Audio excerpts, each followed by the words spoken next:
है गाइस, तो इस वीडियो के अंदर बात करेंगे क्या क्या चेंजेस हुए हैं ओल्ड कोर्स से न्यू कोर्स में। जो भी चेंजेस है, क्या क्या नए टॉपिक्स ऐड हुए हैं, क्या क्या रिमूव हुए हैं, सारे टॉपिक्स की बात करेंगे। अगर तुमने सिर्फ ग्रुप 1 दिया था या फिर तुमने बोथ ग्रुप दिया और लग रहा है कि थोड़ा मुश्किल ही हो, तो तुम्हें ये वीडियो देखनी चाहिए। सारे सब्जेक्ट के मैं बता दूंगा क्या क्या चेंजेस हुए हैं, तो तुम ओल्ड कोर्स वाली बुक से ही न्यू कोर्स के लिए भी पढ़ सकते हो।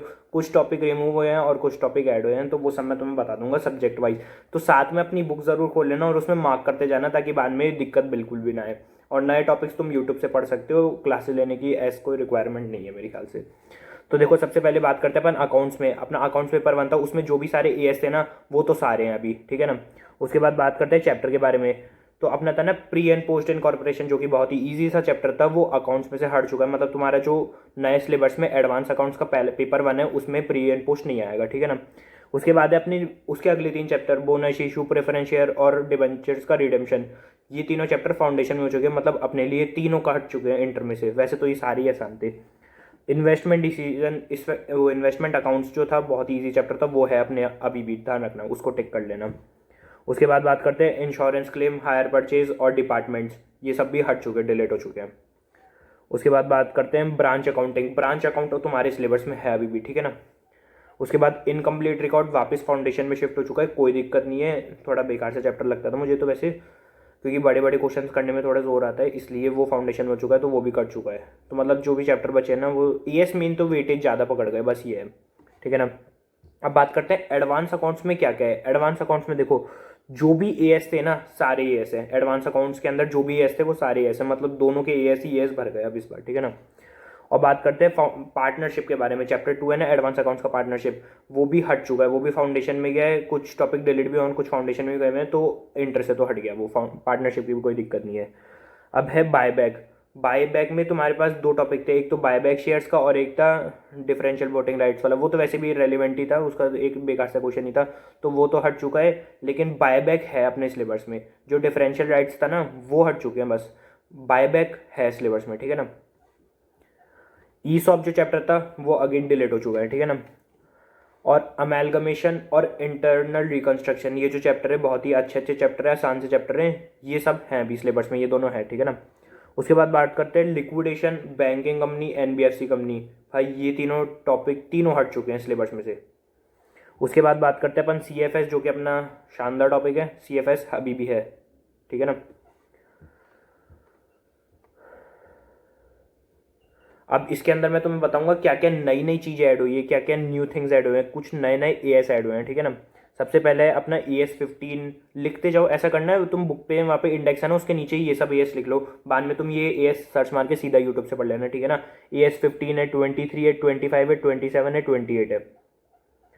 यही है अपना अकाउंट्स का पूरा सीन, ठीक है ना। अब बात करते हैं अपन लॉ की। लॉ जो कि मतलब इसके अंदर ज़्यादा कुछ चेंज है नहीं।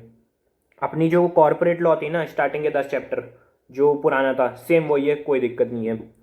दूसरा बात करें अदर लॉ जो थी ना अपने, उसमें से अपने जो भी चैप्टर थे ना, कॉन्ट्रैक्ट एक्ट की तीनों यूनिट्स और साथ ही साथ नेगोशिएबल इंस्ट्रूमेंट एक्ट, ये दोनों फाउंडेशन में जा चुके हैं, मतलब इंटर से हट चुके हैं, ठीक है ना। और जो अपने 2 लास्ट के बचे, जर्नल क्लॉजेज और इंटरप्रिटेशन, ये दोनों अभी भी हैं। बाकी ये दोनों तो बहुत ही छोटे छोटे इजी से चैप्टर है, बढ़िया। इंडियन कॉन्ट्रैक्ट एक्ट और नेगोशिएबल हटा दिए, दोनों बेकार से ही लगते थे थोड़े। इंडियन कॉन्ट्रैक्ट एक्ट बहुत ही बड़ा लगता था और नेगोशिएबल थोड़ा टेक्निकल था, ठीक है ना। और नए चैप्टर क्या क्या ऐड हुए हैं वो देख लो, अब लिख लेना इसको भी नीचे। कंपनी इनकॉर्पोरेटेड आउटसाइड इंडिया, जो कंपनियां आउटसाइड इंडिया इनकॉर्पोरेट हुई है, उसके लिए एक चैप्टर है। थोड़े टर्म्स एंड कंडीशन इसमें वही होंगे, नॉर्मल ही रहेगा, ये भी इतना कोई हार्ड नहीं आएगा। और LLP अपना आ गया इस बार, जो फाउंडेशन में था वैसा ही इधर आ गया। और एक नया है फॉरेन एक्सचेंज मैनेजमेंट एक्ट, ये नया है 1999, ये तुम लिख लेना, ठीक है ना। वीडियो को पॉज करके लिख लेना जो भी ये मैं टॉपिक बता रहा हूँ ना, फिर तुम सीधा यूट्यूब पे मार के इससे पढ़ लेना। यही था बाकी। अब बात करते हैं अपन पेपर 3 में। वो तो अपना कॉस्टिंग तो ग्रुप 2 में चला गया, तो उसकी बारे में बात करते हैं। सबसे पहले बात करते हैं अपन टैक्सेशन के बारे में। देखो, टैक्सेशन के अंदर जो अपना स्टार्टिंग से टैक्स है ना, पूरा पूरा जो टैक्स था ना अपना ग्रुप 1 का ओल्ड स्कीम का, सेम पूरा वो तो है ही, वो तो है ही, ठीक है ना। बस वो है, वो 60 नंबर से 50 नंबर का हो गया। और जीएसटी की बताऊँ मैं, जीएसटी मतलब देखा जाए ना, जीएसटी भी पूरा है वापस, तो मतलब टैक्स और जीएसटी दोनों अपने पास पूरे पूरे वापस है। बस अपने पास कुछ टॉपिक्स नए ऐड हुए हैं। क्या क्या टॉपिक ऐड हुए हैं वापस, तुम वही बुक के इंडेक्स के नीचे लिख लेना, ठीक है ना। 3 टॉपिक अपने नए ऐड हुए हैं। सबसे पहले अकाउंट्स एंड रिकॉर्ड्स नाम से एक है अपना टॉपिक नया, वो ऐड हुआ है, ठीक है ना। उसके बाद है अपना TDS TCS, ये तो अपना पहले भी था ही, इसका भी कोई दिक्कत नहीं है, लेकिन इसमें कुछ कुछ जो अमेंडेड चीज़ें, नई नई चीज़ें ना, वो आई है इसमें, ठीक है ना। अब बात करते हैं प्लेस ऑफ सप्लाई, ये नया टॉपिक है, प्लेस ऑफ सप्लाई भी ऐड हुआ है, वो भी तुम लिख लेना, ठीक है ना। वापस वही है, अब इस बार DT और IDT दोनों 50-50 नंबर के हो चुके हैं, ठीक है ना। यही था तुम्हारा ग्रुप 1 का पूरा।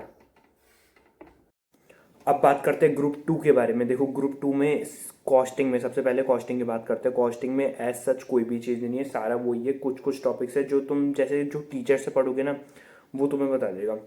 सो ऐसे मेजरली कोई चेंज नहीं है कॉस्टिंग में भी।